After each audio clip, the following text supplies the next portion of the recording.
Hey friends, this is Wendy. I'm so excited that you're here today.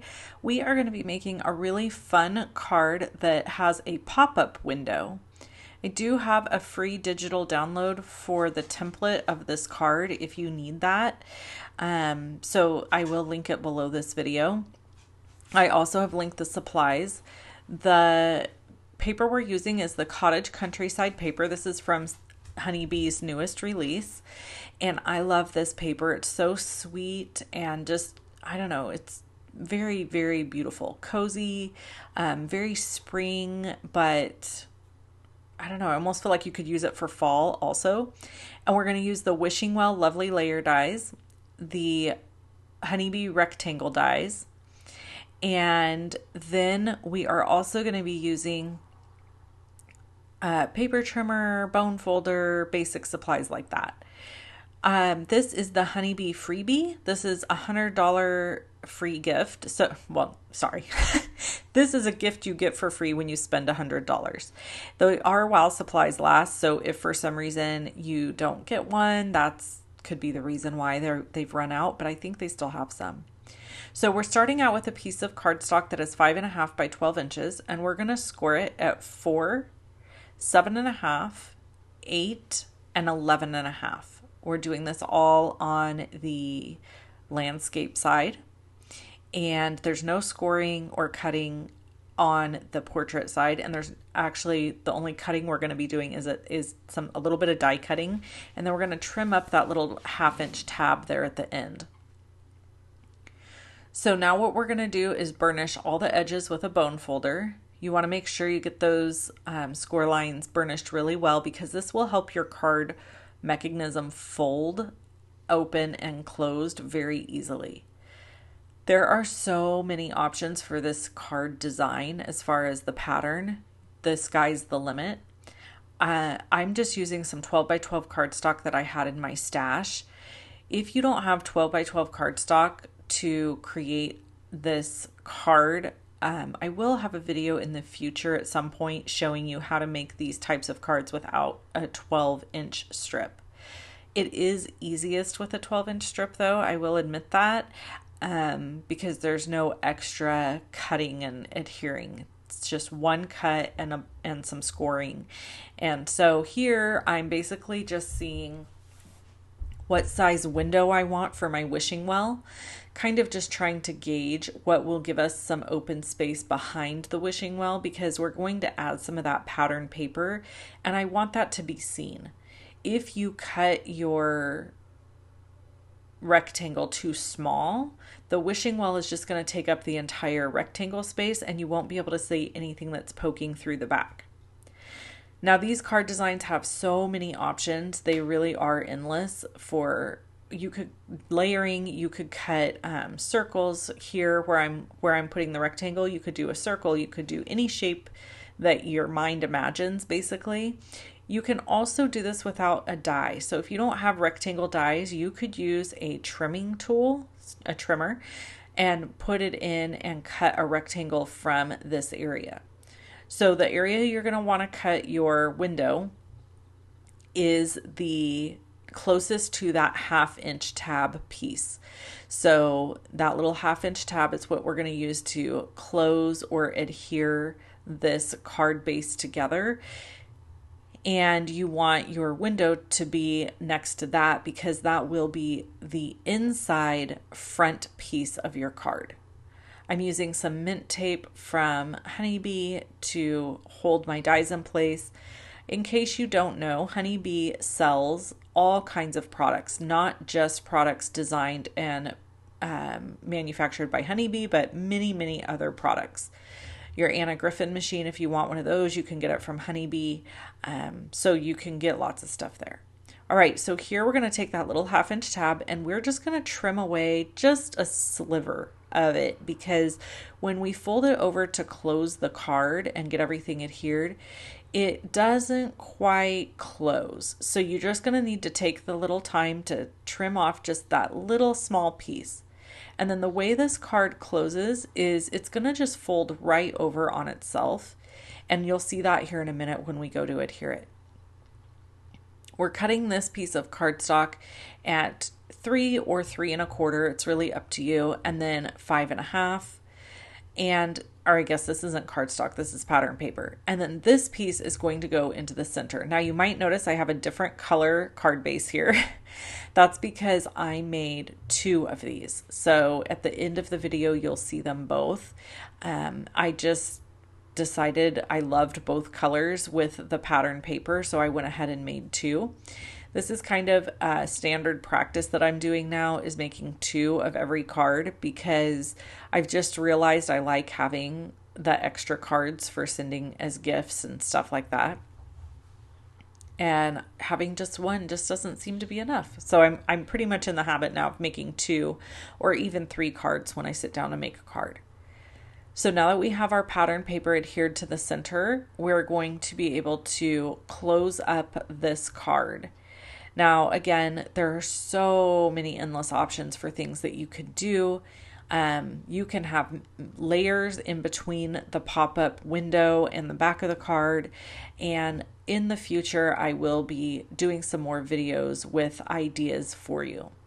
I'm going to use some tear and tape right here, or tear tape, and we're going to just adhere this little tab piece to the front flap. But we're going to do that by folding over our window, laying it completely flat, and shutting the front of the card on top of it. This is how you're going to get the best open and close mechanism, is to do it this way. So I highly recommend trying it. Don't try to like fold it over and line it up. Just fold your front piece down onto the adhesive, and there you go.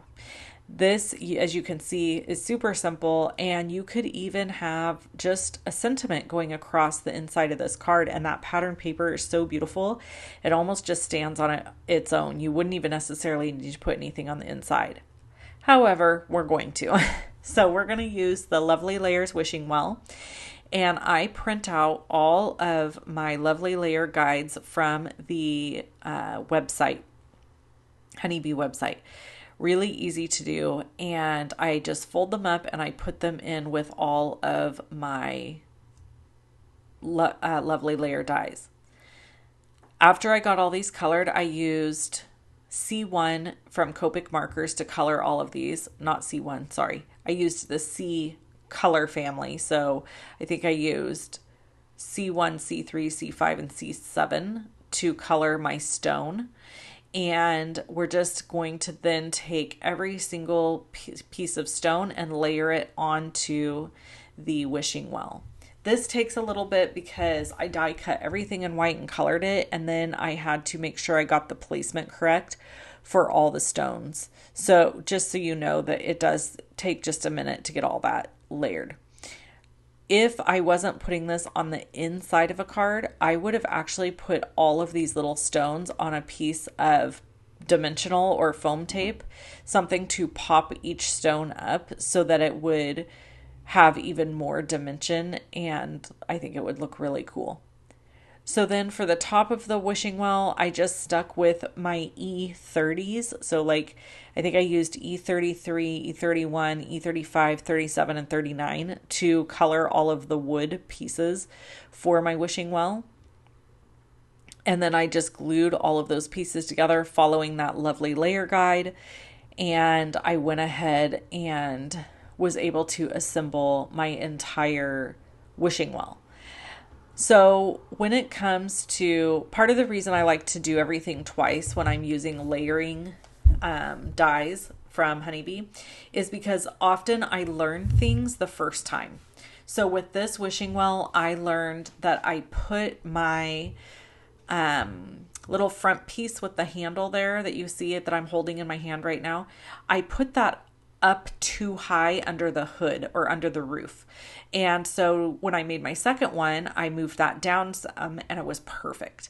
So just as a little tip for you, if you get Lovely Layer dies and you struggle with putting them together, one of the options is to die cut the whole thing in really inexpensive solid cardstock of some kind. So like, let's just say like cheap white cardstock from a big box store that's not something you would use in your crafting, but just like scrap paper almost. I do have some of that on hand that I use for certain things when I'm creating prototypes of like fun fold cards and stuff like that. I will use that first. So my recommendation is, if you struggle with lovely layer dies, I would recommend trying to die cut everything really inexpensive paper and assemble it and learn your lessons from that before you color or ink blend or cut from a bunch of very beautiful, nice, solid cardstock and layer everything together and learn a lesson. So do as I say, not as I do.